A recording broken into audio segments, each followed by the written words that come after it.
So for my presentation, I chose to do the Bauhaus Art Movement.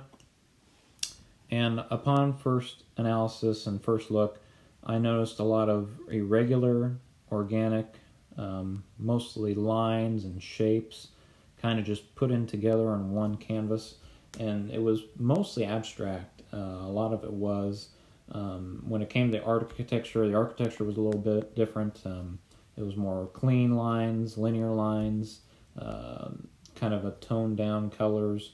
And when I actually researched what Bauhaus was all about, I found a lot of similarities, organic and irregular shapes and concepts, geometric, abstract canvases.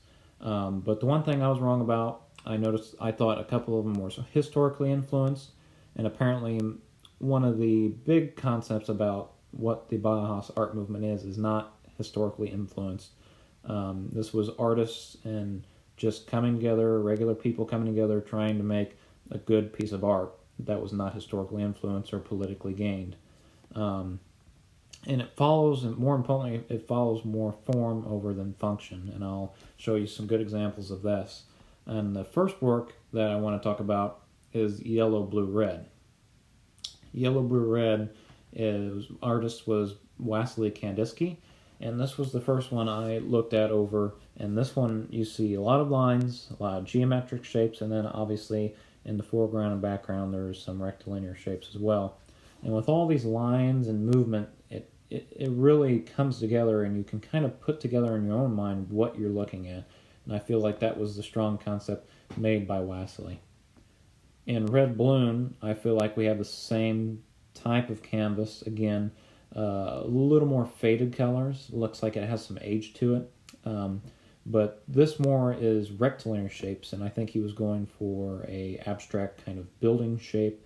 You're looking down maybe a street, looking at this balloon that is in the middle of the air with all these rectilinear shapes around it. And with this, it creates geometrically depth in the painting, geometric depth, and I think that was what was mind-blowing to me, is how much depth you can see in this painting. And then Photogram, this was really interesting to me. This was a cameraless photograph, they called it. And this was the first painting I noticed that might be historically influenced, because during this time when the Bauhaus art movement was coming to be, the X-ray was just invented. And this photograph, not photograph, but this painting reminded me of an X-ray. We see reflections of another hand in this tool that this other hand is holding, and these colors just mimic an X-ray just ever so slightly. And this really gave me maybe a historical influence upon this painting, but I was wrong.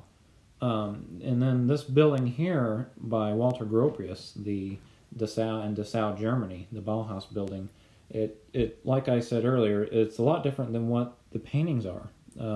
This is more of a international style or modernism type, with all these rectilinear lines, this big glass curtain wall, and the use of simple materials such as concrete and glass.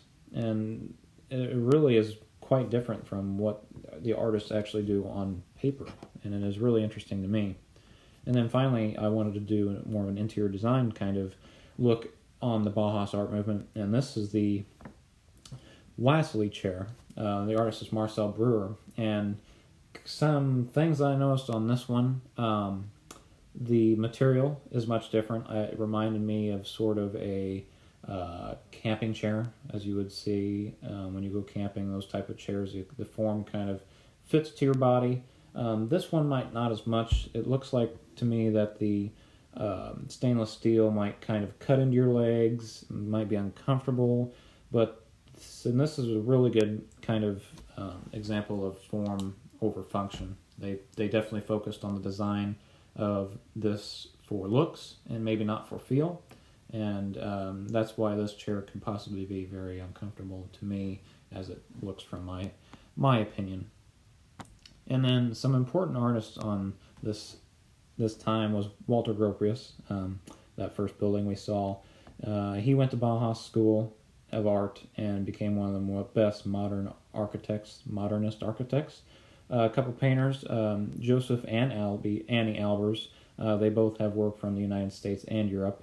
And then Herbert Bayer, he is a geometric graphic designer, which graphic design was starting to come around in this time as well, and I thought that was very important to point out. And then here's some other works that I wanted to focus on. Some are from its time, and then some are influenced on the Bauhaus art. Just again, some more geometric and organic shapes, and using lines and different tones of color to really play with the human mind.